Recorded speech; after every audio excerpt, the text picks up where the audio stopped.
He left a note in my file that read, "You're the only one I feel safe with." But by the time I realized what he really meant, it was too late. The cameras had already failed. His wife was watching from the shadows, and I was trapped in something far bigger than I could handle. You won't believe what truly happened after that. Welcome to Vows and Betrayals, where we share stories that reveal the cracks behind quiet lives. If you've ever felt like something wasn't quite right, but no one believed, you drop A in the comments. You're not alone. Thanks for tuning in and sharing your time with us. Make sure to subscribe if you're ready for more true stories that don't just shock, but stay with you. Now let's open the door and step into the story. Hey, I'm Clare Simmons. I'm 42, a nurse, and a mom to a 16-year-old boy who thinks he knows more than the school principal. I've worked in healthcare for almost 2 decades, and I've spent the last 8 years at Rivergate Community Health Center in Louisville, Kentucky. It's not the fanciest place, not even close, but it's where people come when they've got nowhere else to go. And somehow, that's always felt like a place I belonged. It was early November 2001. The air was still heavy with the weight of 9/11. I don't think anyone had quite figured out how to be normal again. I was exhausted from the night shift before, and I'd barely had 2 sips of the lukewarm coffee sitting on my desk. I was flipping through patient files when Dana, our head nurse, called over Clare, room 4. "New patient. You're up." I gave a small nod, tied my ponytail tighter, and headed down the hallway. Room 4. The lights always flickered in that one. I pushed open the door, smiling, the practice smile I've used 1,000 times before. "Good morning. I'm Clare. I'll be assisting with your visit today." He looked up. Elijah Booker, 53 according to the chart, but the kind of 53 that's seen some things. He sat tall, though his shoulders curved forward slightly, like the weight of quiet years had started to fold him inward. His skin was a warm, deep brown that caught the light just so, with a smoothness that seemed at odds with the weathered look in his eyes. He wore an old navy blue driver's jacket, with faded CTA patches on the sleeves, worn thin in the elbows, but still buttoned with care. A man who'd probably said less than he felt most of his life. He nodded. "Morning, ma'am." Most patients don't call me ma'am, not around here. There was something about the way he sat, hands clasped tightly, shoulders drawn in, not like someone afraid of needles, but like someone afraid of being seen. I'd learned over the years to trust those signals more than anything written in a chart. I checked his blood pressure. It was a little high, but not dangerously so. Heart rate steady. We exchanged a few quiet sentences about his sleep, his meds. He said he lived alone. No kids used to work mornings on Route 37 until a back injury ended that. Still, that feeling in my gut stayed. It wasn't fear. It wasn't even suspicion. It was like walking into a room and realizing the window had just been closed, but the air hadn't moved. The exam itself was routine. Nothing inappropriate, nothing unusual. He barely looked at me, and I respected that. Not everyone wants to talk, especially not men like Mr. Booker, quiet private, used to handling things on their own. When I wrapped things up and left the room, I didn't expect anything else. But about an hour later, when I was back at my desk logging notes, I opened his file to double-check something, and there it was. A small folded piece of yellow paper tucked between the back pages. It wasn't official. It wasn't from the doctor. It was clearly meant for me. In shaky but deliberate handwriting, it read, "You're the first person I've felt safe with in years." That was it. No name. No signature. Just that sentence. I stared at it longer than I probably should have. I didn't know if I should feel honored or afraid. But one thing I did know, I wouldn't forget those words anytime soon. The next day, his name was on my schedule again. Room 4. Same time slot. Same man. Dana poked her head into the break room and said, "Looks like Mr. Booker specifically asked for you again." She chuckled a little, like it was a harmless compliment. "Must be your lucky charm." I smiled the kind you give when you're trying not to make a big deal out of something that's already too loud in your own head. So I went. He greeted me the same way. Calm, polite, eyes steady and impossible to read. This time, he wore a crisp white shirt under a gray cardigan. Neat. Intentional. The exam was supposed to be a quick follow-up blood pressure routine check. But as I adjusted the cuff around his arm, I felt it. Just the lightest brush of his hand against mine. Not dramatic. Not aggressive. Just lingering. I didn't say anything. I just moved on calmly, methodically.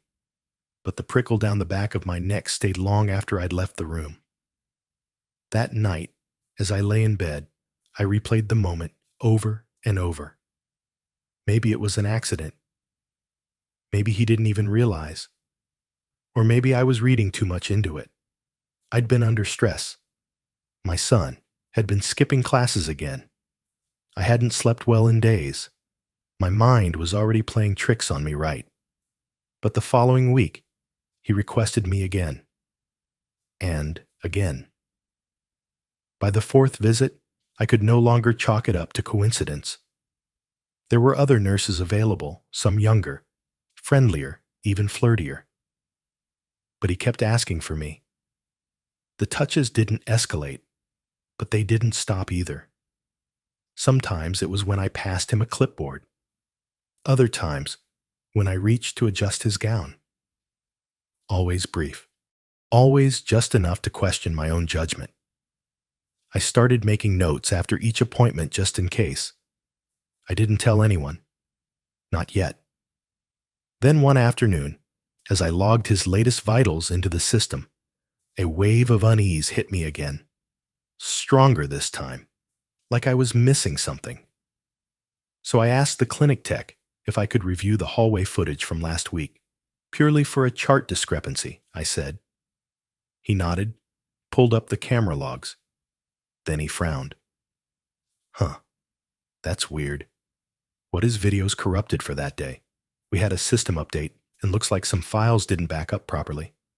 That whole wing, actually. It's just gone. My stomach dropped. All of it. He clicked through folders. Except this. He pointed to a frozen frame. One still image. The timestamp matched the moment I was in the room with Mr. Booker. And in the image, just barely within the frame of the hallway camera, was a woman. She stood just outside, room 4, staring directly toward the door. Her expression unreadable, but her posture unmistakably alert. Watching. Her coat was sleek beige wool, her hair pinned up, hands gloved, clasped tight in front of her.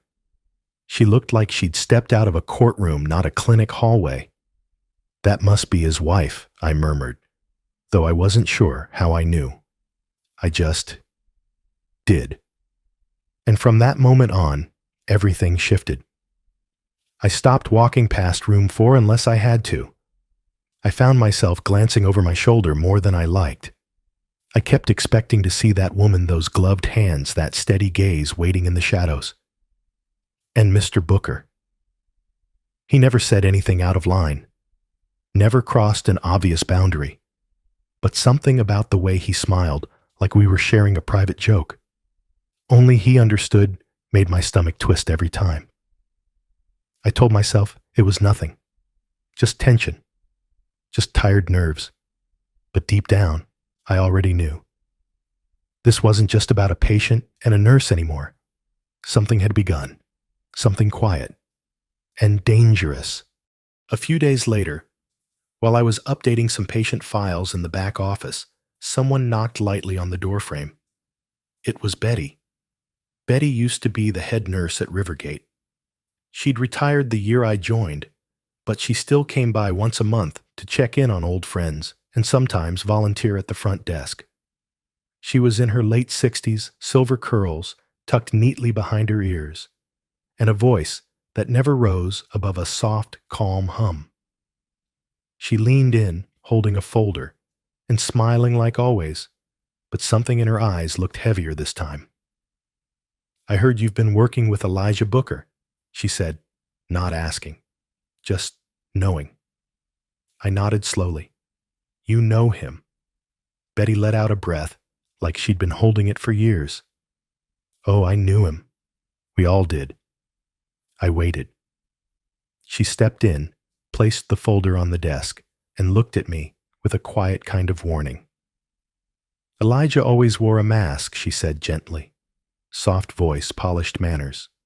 But sometimes, when no one was looking, he'd show something else. I didn't interrupt. She continued, her fingers lightly tapping the desk. "Back in '97, we had a junior nurse, Marissa. He asked for her every time. Said she reminded him of someone. Then one day, she quit out of nowhere. Didn't even come pick up her last check. What happened?" Betty shook her head slowly. No one ever got a straight answer. The complaints went missing. The head administrator back then said she was too sensitive. That was all. I felt the pit in my stomach deepen. I thought of the note in my file, the brush of his hand, the woman outside the door. I couldn't ignore it anymore. That night after my shift, I stayed late. Everyone else had gone. I searched the archive room, the part where no one goes unless you're really looking for something. The records were old, dusty, half-digitized, but after nearly an hour of digging, I found them. At least 3 incident reports with Elijah Booker's name. Different years, different nurses. Same pattern, unusual attachment, discomfort, vague complaints. All marked resolved, none investigated. The weight of it hit me like cold water. My hands were shaking. These weren't isolated moments. They were repetitions, patterns. I didn't sleep that night. Every time I closed my eyes, I saw his face. Not the calm, polite one, but a shadow behind it. Something waiting.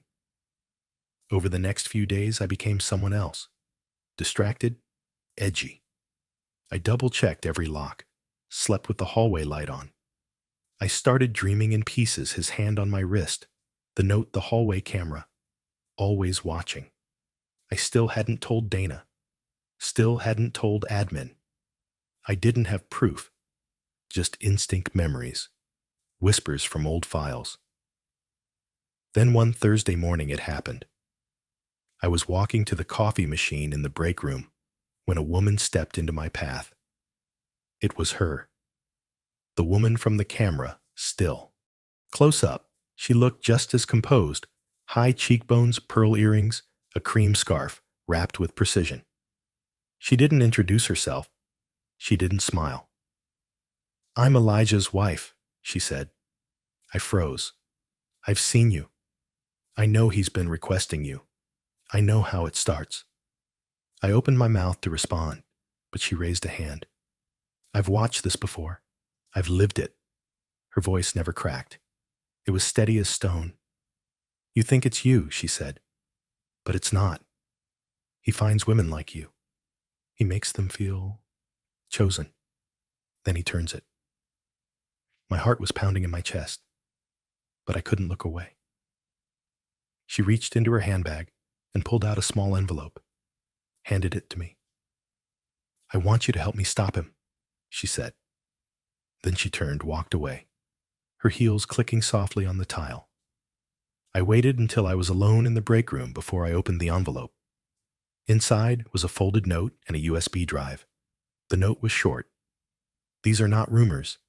They're patterns. You can choose to see it, or not. Margaret Booker." I held the flash drive in my palm for a long moment, feeling its cold weight. That night, I plugged it into my home laptop, half expecting it to be empty or corrupted. But it wasn't. There were folders, labeled with years, names, photos, screenshots of text messages, scans of old complaint forms, handwritten notes. Some redacted, others raw and full of desperation. Nurses I'd never met, some who had only stayed at the clinic for weeks before disappearing. They'd all mentioned Elijah Booker. I leaned back in my chair, the buzz of the refrigerator humming behind me. My stomach churned. If all of this was real, then this wasn't just about me anymore. It wasn't just a misread signal or one patient being overly friendly. This was a pattern, a system. And somehow everyone in charge had looked away. But why now? Why me? Why would Margaret, his wife, hand this over like some kind of deal I didn't sleep? Again, the next day, I pulled the folder out during my lunch and started combing through the complaint scans. One name stood out: Emily Rhodes. She was listed in 2 separate reports 4 years apart, one filed internally, the other anonymous. Both reports described nearly identical experiences to mine. Same patient, same gestures, same lingering comments. I typed her name into the HR database. No results. I checked LinkedIn. Nothing. Then I did what I probably shouldn't have done. I found an old group photo of the clinic from 5 years ago, the kind Dana kept in the storage closet. There she was, smiling in the back row. Young red hair pulled into a tight ponytail, standing directly next to Margaret Booker. I blinked, and blinked again. Margaret had been a receptionist, just for 1 year, but long enough to know every face, every staff rotation. Long enough to see who talked to who, and maybe long enough to pick who she wanted close to her husband. Suddenly the pieces didn't fit the way I thought they did. What if Margaret wasn't just trying to help? What if she had been watching this play out over and over, not to stop it, but to study it? What if I wasn't the first nurse she handed a folder to? My mouth went dry. I started going through the screenshots again, and there it was, an email chain between 2 former staff members. One line stood out like a siren in my head. Margaret knew. She always knew. She just waited to see who would bite. I dropped the papers. The air in the room felt tight, like the walls were slowly pressing in. Was this about Elijah, or was this something deeper? 2 predators playing opposite roles. One made you feel seen. The other made sure you stayed silent. And I was the piece they both moved. He was waiting by the back exit when my shift ended. The hallway was nearly dark, only lit by the red exit sign and the flickering motion sensor above the supply closet. Everyone else had gone home. I clutched my coat tighter, the sharp November wind sneaking under the doorframe. Elijah. I said, my voice steady but quiet. He smiled, faint, careful. Just wanted a minute, that's all. I didn't answer. My fingers were already inside my pocket, pressing the record button on the voice memo app. He stepped closer. You've been different lately, he said. I figured it might be time to talk. I don't think there's anything more to say. Come on, Claire. His tone softened. I never meant to make you uncomfortable. You know that. My breath stayed shallow. I didn't blink. You've always been kind, he continued. Kind in a way I haven't felt in years. You looked at me like I was worth something. He moved in again, just enough to shadow the hallway wall behind me. I just thought maybe we saw each other, really saw each other. I didn't step back. Not this time. What I saw, I said, was someone very good at playing the long game. His jaw clenched. I'm not the villain, Claire. No, I said softly. You're just the part people never talk about out loud. For a second, he didn't move. Then almost casually, he whispered, You should be careful who you trust. Not everyone's looking out for you. And that's when I felt it.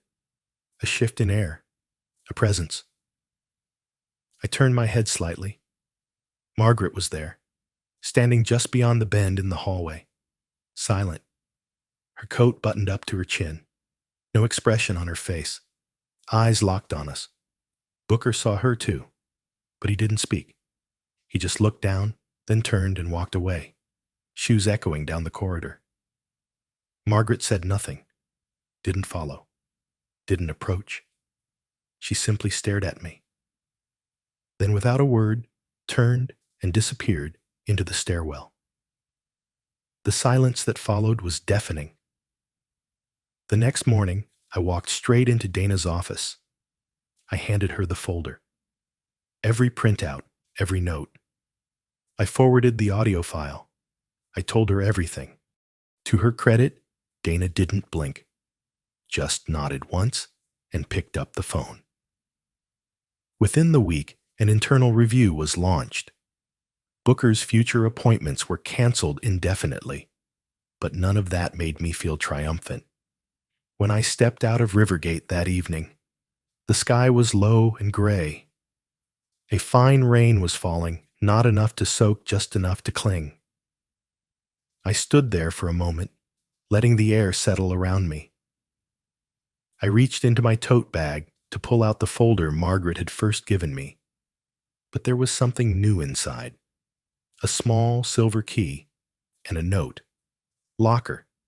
Behind boiler room. You'll know what to do.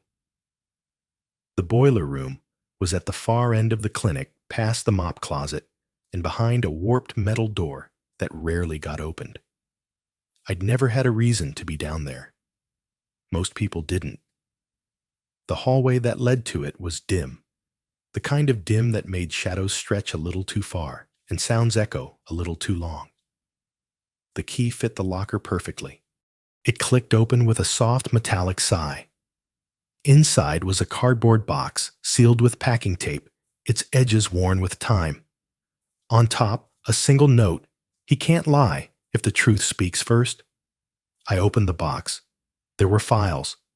Dozens, each labeled with a date and name. Some I recognized, former nurses, former patients, even one ex-janitor I vaguely remembered being let go years ago.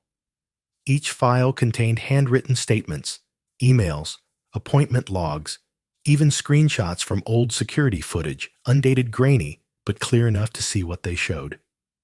The depth of it was overwhelming. Clare Booker had been documenting him for over a decade. Whether out of guilt, fear, or a strange sense of control, I didn't know. But what mattered was this: she had built a ledger of his wrongs. And until now, it had stayed locked away. At first, I didn't know what to do. Turning this in could ignite something far bigger than just one complaint. It could burn through every floor of Rivergate.